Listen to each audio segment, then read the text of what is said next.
ফেনীর মহিপালে ২০২৪ সালের ৪ আগস্ট বৈষম্য বিরোধী ছাত্র জনতার আন্দোলনে হামলা ও গুলিতে নিহত হন ৭ জন, আহত ৪ শতাধিক। ২ বছর পেরোলেও অধিকাংশ প্রভাবশালী আসামি পলাতক এবং হামলায় ব্যবহৃত অস্ত্র উদ্ধার হয়নি বলে অভিযোগ ভুক্তভোগীদের। যদিও পুলিশ বলছে তদন্ত শেষে একাধিক মামলার চার্জশিট দেওয়া হয়েছে এবং ২টি হত্যা মামলার বিচারও শুরু হয়েছে। সিদ্দিক আল মামুনের তথ্য ছবিতে বিস্তারিত।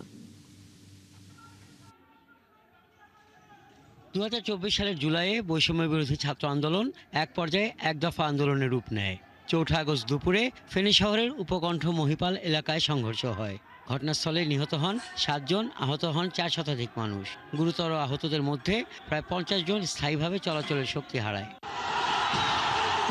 এসব ঘটনায় নিহত ও আহতদের পরিবার ৭টি হত্যা ও ১৫টি হত্যা চেষ্টা সহ মোট ২২টি মামলা দায়ের করে। মামলাগুলোতে ক্ষমতাচ্যুত প্রধানমন্ত্রী শেখ হাসিনা, কার্যক্রম নিষিদ্ধ আওয়ামী লীগের সাধারণ সম্পাদক ওবায়দুল কাদের, অবসরপ্রাপ্ত লেফটেন্যান্ট জেনারেল মাসুদউদ্দিন চৌধুরী সহ মোট আসামির সংখ্যা প্রায় ১১,০০০।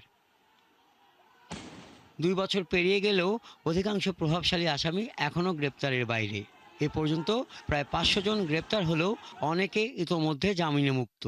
হামলায় ব্যবহৃত অবৈধ অস্ত্র এখনো উদ্ধার হয়নি। এতে ন্যায় বিচার নিয়ে শঙ্কায় ভুক্তভোগীরা।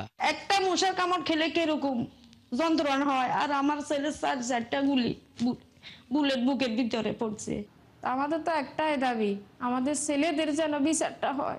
আন্দোলনে আহতদের অভিযোগ, প্রকাশ্যে অস্ত্র হাতে হামলার ভিডিও ফুটেজ থাকলেও অনেক চিহ্নিত হামলাকারী এখনো আইনের আওতার বাইরে।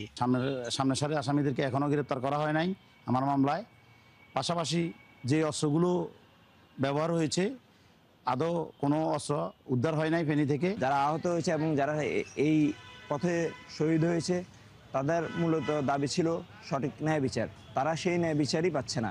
বাদীপক্ষের আইনজীবী বলছেন, ন্যায় বিচার নিশ্চিত করতে তারা নিয়মিতই আইনি লড়াই চালিয়ে যাচ্ছেন। যদিও পুলিশ বলছে সব মামলার তদন্ত প্রায় শেষ হয়েছে। ১১টি মামলার চার্জশিট আদালতে দাখিল হয়েছে। ২টি হত্যা মামলার বিচারও শুরু হয়েছে।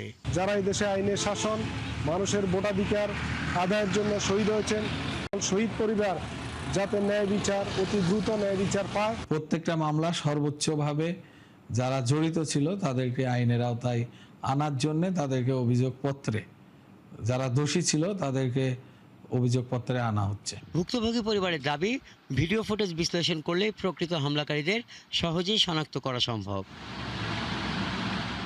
হাসান আহমেদ, ৭১।